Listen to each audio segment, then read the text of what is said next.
Welcome to the All Things Real Estate Podcast with our very own Josh Barker. With more than 20 years of experience and over 5,000 properties sold, Josh brings a unique perspective to the real estate market. Let's get started. 2025. Yep. Happy New Year, Josh. Happy New Year. Yeah, 2025. That blows my mind. My wife and I were talking about like 2025. Yeah. Like, I mean, I think in numbers of like, oh, I remember I got out of the Marine Corps in 1993. Like, good Lord, I'm old. You know what I mean? I could have retired like twice. Yeah. You know, but it's 24 went really fast, as all the years have. And before we got on camera, you and I were kind of talking about like, you know, the year in review. We were like, what was when we look back on 2024 in real estate in Northern California, what are like the things that jump out? Right. You know what I mean? Like, right. Like how houses sold compared to 2023. I think it was pretty similar, wasn't it? Yeah. Yeah. So in 24, there was about 2,300 homes sold. And the year before it was just around 2,300 homes sold as well. Total homes sold. So yeah, it really didn't change much. And it's the same, what is it, like new business, same as the old business, that we still have interest rates that are not the friendliest. Right. We still have very low inventory. Yeah. Building permits are still scarce. Yep. People are not pulling them. And so it's like everything's just kind of moving along. But at the same time, the market did go up. I feel like if you invested in the Reading real estate market as a whole, you saw an increase. Yeah, it did go up a little bit, but I think for the most part, what we saw was interest rates for most of the year in 2024 were around 7%. You know, we had a high of almost 8%, and then we had a low this year of low 6.25%. Pretty big swing, but we're averaging around 7%, which is why the year over year total units sold was about the same. It's because the rates have been for the most part averaging about the same. The average sales price is about $400,000 in the market. A year ago, it was just about that as well. So again, related to interest rates. And so when people are asking me, they're like, you know, what do you expect for next year? I keep on just telling them the same thing, like just follow the interest rates. If interest rates go down and the inventory doesn't climb, you could expect purchases to increase and prices to go up a little bit. So if interest rates don't come down, because as far as the news on interest rates over the last 6 months a year, it's been speculation. And even when the feds reduced the rates, it didn't carry over to mortgage-backed securities. Right.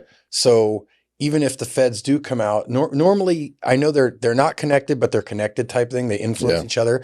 But everybody's like, oh, the feds lowered rates, so interest rates are going to be lower. And that didn't happen. Yeah. So even if they do lower them in the first quarter, there's no guarantee that will translates to lower interest rates for housing, right? Yeah. Towards the end of this month, the Federal Reserve will come out and, you know, tell us whether or not they're going to drop the rate again. And most people right now are already saying, no, they're not going to. So, you know, they've already come out and said they were only planning on doing it twice this year. So maybe in March, we might see something. I doubt we'll see something in January. You know, because the Federal Reserve is not buying mortgage-backed securities, like they were years ago. That could reset rates tomorrow. I mean, if the Federal Reserve came out tomorrow and said they were buying mortgage-backed securities at 5%, instantaneously you'd have a huge amount of sales volume in the market. People that were sitting on 3% mortgages, some of those folks would probably be willing to let that go and take a 5% mortgage so that they could get onto the next property they want to get to. But barring something like that, I mean, that would be the black swan right now from my perspective, is if the Federal Reserve came out and said they would buy mortgage-backed securities again. I mean, what's the probability of, I have no idea. I was going to say, grab your crystal ball. Yeah, I have no idea. I don't think they want to. I think that they're in this quantitative tightening season right now, and they're getting rid of assets off the books. So that would be the opposite policy than what they have been doing. So I don't see any reason, unless the housing market for some reason was to shut down completely. I don't see the Federal Reserve doing what I just said. I mean, I doubt it.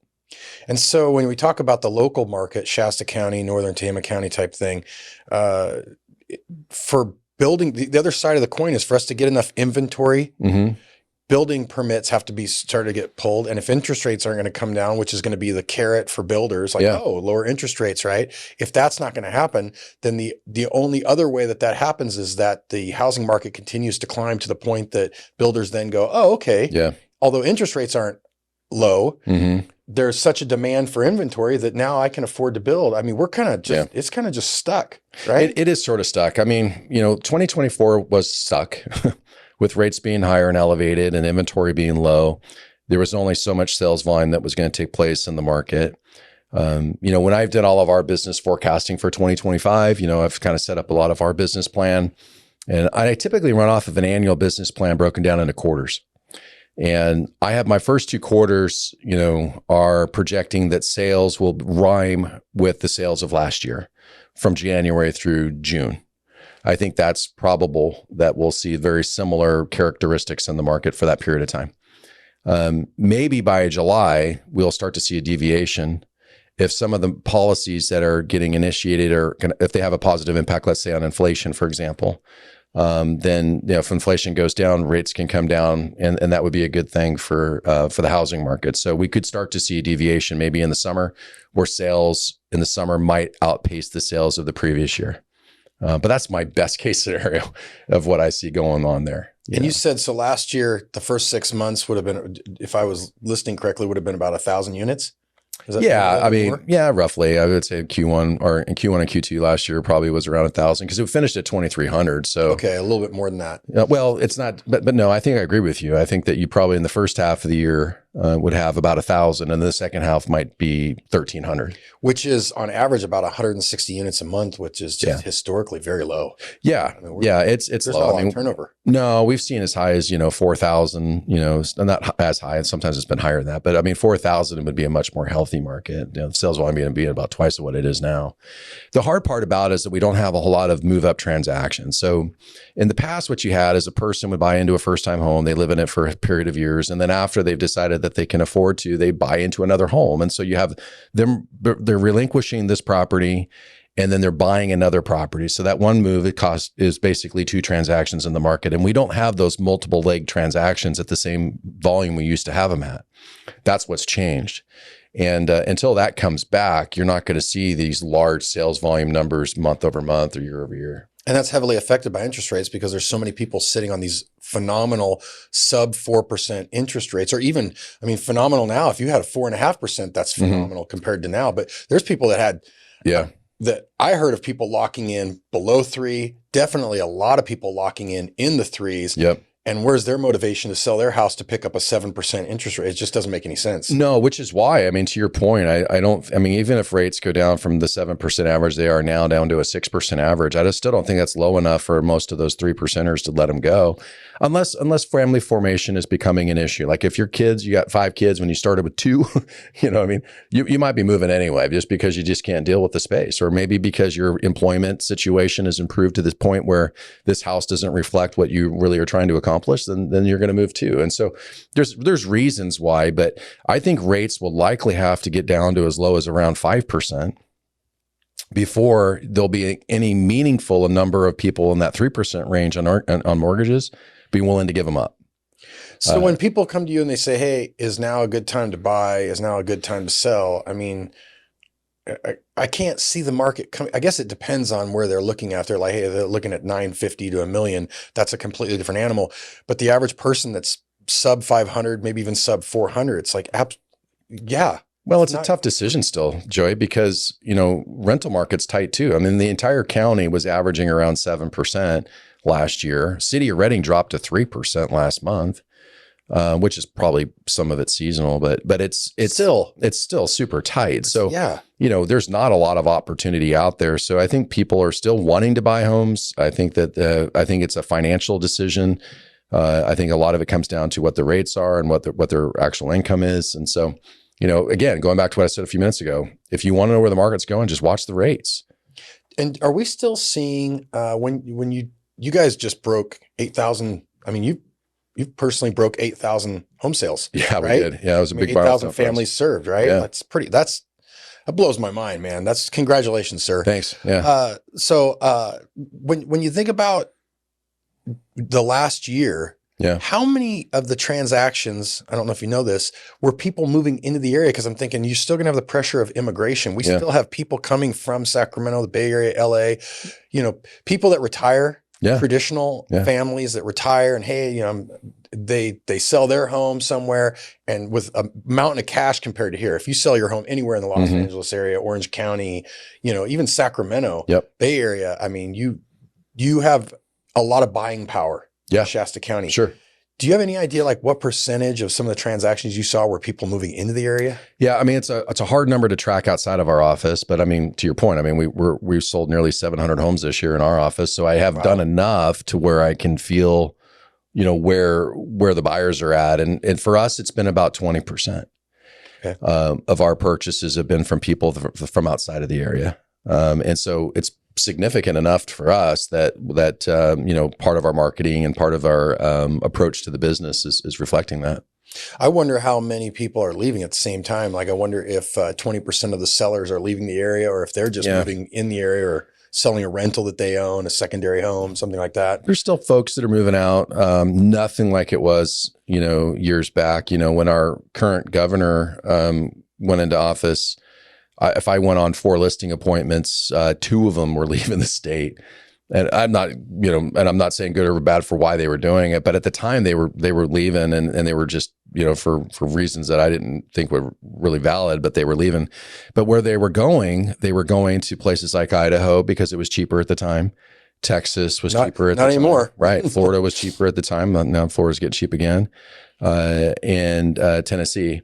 And so they were, you know, that's kind of where I was watching them move to. And I remember going home and going like, wow, this is big, man. There's a lot of people moving. The state lost a congressional seat, at least one. I mean, it was that big of a deal. It was time in history. Yeah. Yeah. So it wasn't just Reading. Correct. But now if you fast forward to today, you know, if you wanted to leave for those types of reasons, Idaho's not cheap anymore. Texas isn't cheap anymore. And so I think that, you know, we're not having as many move out transactions because really there's the economic piece of that is just not as positive as it was. See, so, you know, based on what you're telling me and what I take in, to me, it's just the pressure continues to dial up as people will continue to move here. And if you're local and you don't own, if you have, you know, now is a good time to buy.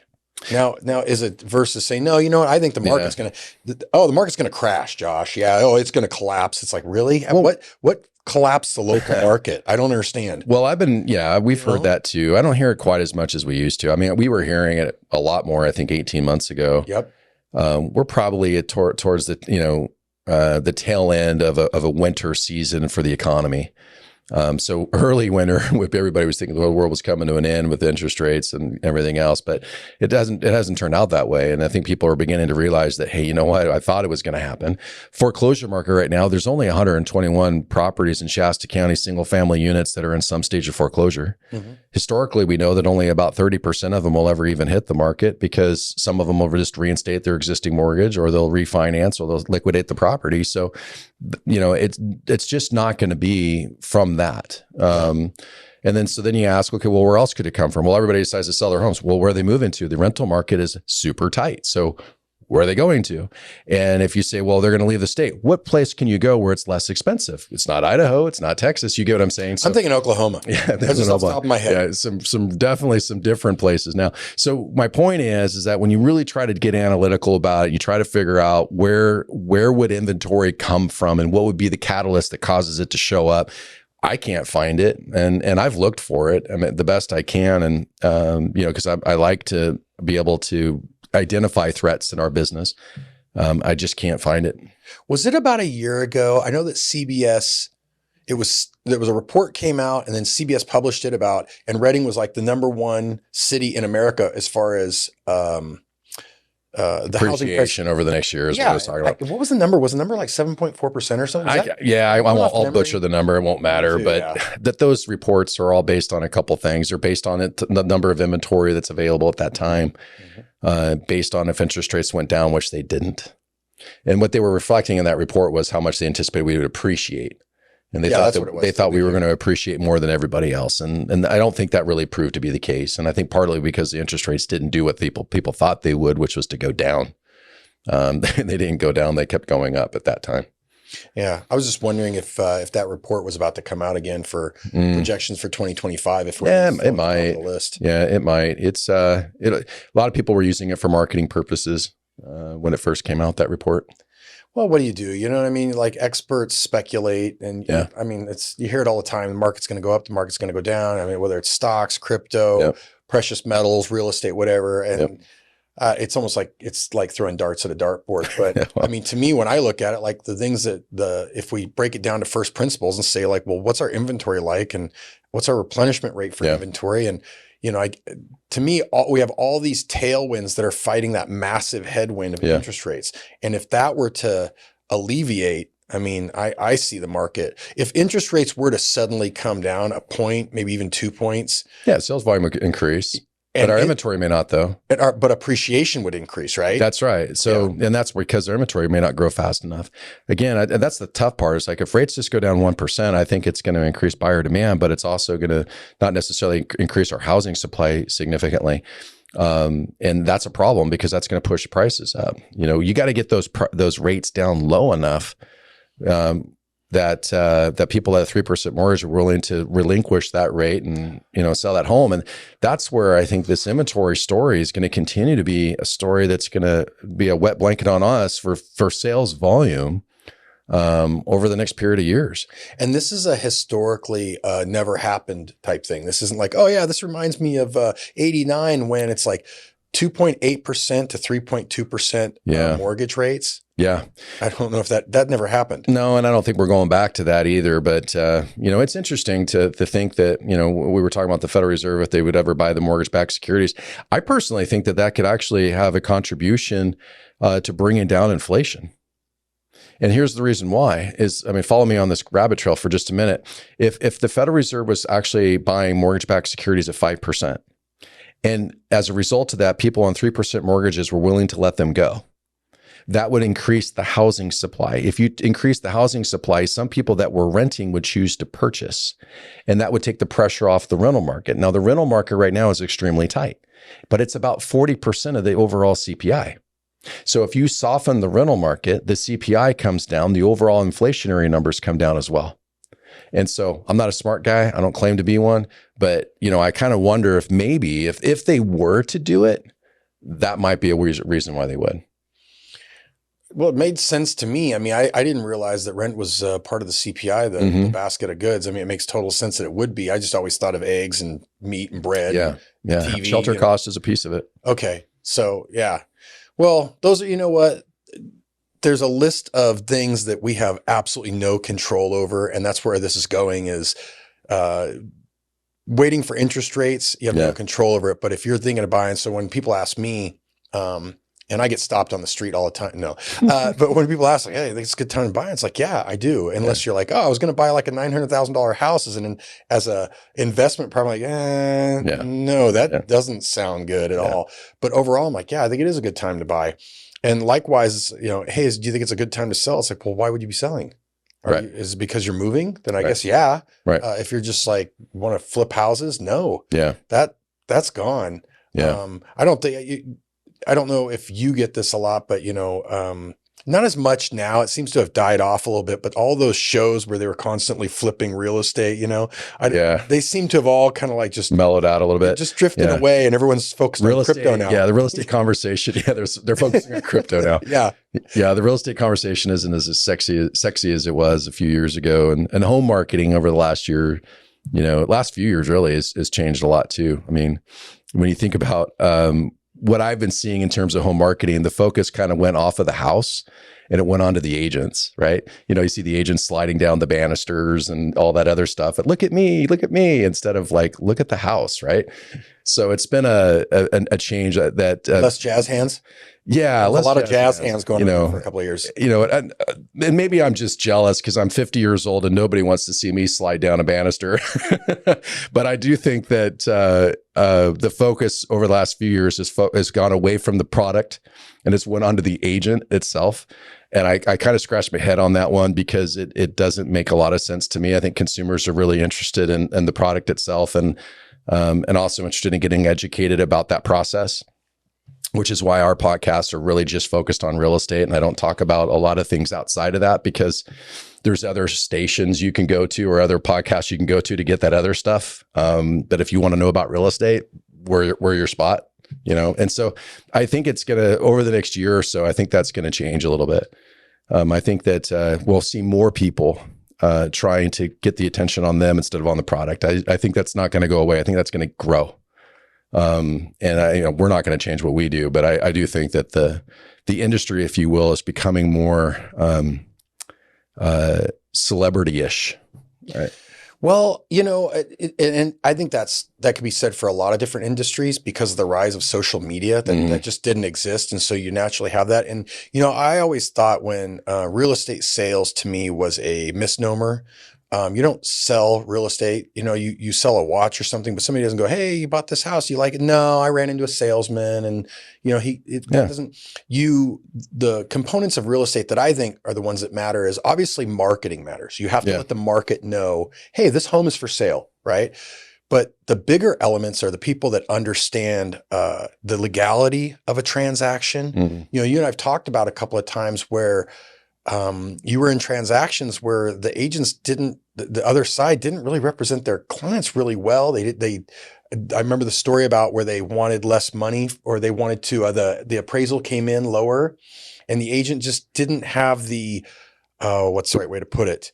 The background and experience to go, look, this is how we're going to sit down and kind of discuss how we're going to get this. Yeah. And so well, that's another thing that's going to change in 2025, right? So the number of what I would call cloud-based brokerage models is going to grow. Oh, okay. And so what that means is that there'll be more and more agents that are not going to be affiliated with a brick and mortar location. They won't be affiliated with a broker on site. They won't be involved in the coaching and the training and the mentoring and the best practices that, that small organizations and brick and mortar locations really offer. I think what they're going to do is they're going to continue to grow in this cloud-based market. So the agents will be working at home and they're all going to be in their little tiny silos under these big, huge cloud-based brokerage models. The challenge with it though, is that there's not a lot of coaching, not a lot of training, not a lot of mentorship, not a lot of development. They don't have resources available to them on a regular basis to learn. And so unfortunately, I think our industry could get watered down as a result. The quality of the experience and the knowledge that you're trying to bring to bear in a transaction, I think it's going to go down. That part sucks. I'm not happy about that part. That's why our model is a bit different where, we are a physical location. We've made an investment into the community. We've planted a flag. We said we want to attract agents that want to work inside of a company together. Let's work together to help our consumers in the marketplace, and let's really feed off of that synergy that's created by working every day. And it's just a different model. But the reason why the cloud base is so successful is because it's really cheap. It's really, really cheap to run. I mean, it doesn't cost a lot, and you can bring in tons of agents with really little oversight. Well, I'm a licensed real estate agent, and I don't practice real estate. I kept my license active, and we're buying a condo in Chico, and I hired you guys. Right. And I was like, I'm not going to represent myself because I'm not active. I understand the marketing of real estate. Sure. I can make sure, your property shows up and that kind of stuff. But there's all of the transaction management, all of the legality. I was like, no, I absolutely it's people that don't outside the real estate agents, you hear certain, it's like if you haven't been part of a transaction, and I've seen enough transactions to know, there's so much beyond the marketing or sales, so much of the back end, so much of the negotiation, understanding contracts, understanding the little things, and the little things matter. Well, to your point, if you work from home in your shorts every day, which I do, how are you going to learn that stuff? It's for me a prerequisite for us to hire an agent, which we don't hire very often. But when we do, it's number one is contract proficiency, legal mind, right? In other words, understanding the legalities that your clients are in, and having strong communication skills, being able to present information to a consumer in a way that they can understand it. If that agent doesn't have those three things, we don't even begin to have a conversation. And it's because that's what most of the customers are expecting from us. They want somebody that has contract proficiency. They want that legal mind to protect them. Then they also want a good communication in a way that they can understand what they're going through. And when you pair a good agent up with that situation, it's a better experience for the customer. Yeah, so I know exactly what you mean with the rise of basically the influencer real estate agent, and we'll see a decline. I think you're right. I think we're going to see a complete decline in that, but we're seeing a decline in that across all industries. But we are real estate. And a good point, because it's not just real estate. When I talk about this, I hope that it doesn't sound like I'm just attacking one thing. It is just the way that the world's changing.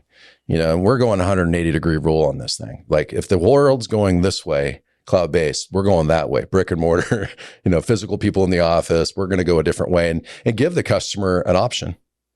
Do you want to work with somebody that works from home, or do you want to come into a building and actually have a conversation with an agent? So, and all the major companies are doing that now. So like Elon started something. The U.S. government is doing it. Thank you. They're working from home. Yes, thank you. It's no dig on people. It's this way we're wired. It's like when somebody says something about America, right? Like I always think about this because someone will complain about America, and I'm a Marine, you're a Marine. Yeah. We naturally like America. Yep. But then they'll say something and they'll say, "Hey, American government did this bad thing," and my friends or family, I'm like, "Oh," and I go, "Hold on a minute. Are you happy with your representation in Congress and Senate?" And they're like, "No, the guy's horrible. The lady's awful." Like, that's what they're saying too. They don't know, but they're saying, hey, your leaders have done really bad stuff. And so when we say the government, people will buck up, my uncle works for it. It's like, I get it. But what we're talking about is a bad practice. We're not talking about bad people. We're talking about a bad practice of this virtualization. Don't hate the player, hate the game. Yeah, it didn't help the marketplace. It rushed the marketplace, and we went through something, code word, you're not supposed to say, but we went through a period where everybody stayed at home, and that kind of turbocharged that movement. Oh, it did. And we overshot. Like way too many people were at home working. Yeah. It's like, no, you need to bring that back a little bit. And so you're seeing all the major tech companies I know have been, no, you're coming back to work. Yeah. And it started with Elon at Twitter, but then very quietly, Google enforced it, YouTube, Meta, they all were like, no, we have to. And so, and then the government's going to be like, well, hopefully they're going to catch on and go, hey, this inefficiency is not good for the marketplace and the country as a whole. Well, we were in DC not too long ago. It's a ghost town, man. Those buildings are empty. Well, that town should be a ghost town.